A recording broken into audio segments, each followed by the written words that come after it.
after all the former chiefs PNP have spoken. Pero I think may binanggit po si former Chief PNP Archie Gamboa at least 3 importanteng punto. Una, talagang magkakaiba yung sa militar or even the PC before bilang military organizations na gumagamit ng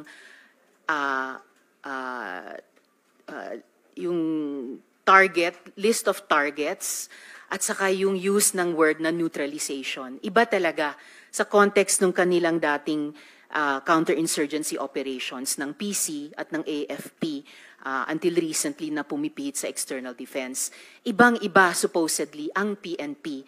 That's why nagpasa ang Kongreso noon ng PNP Reform and Modernization Act to create the new PNP. So ibang-iba po yung paggamit ng neutralization or negation sa PC noon.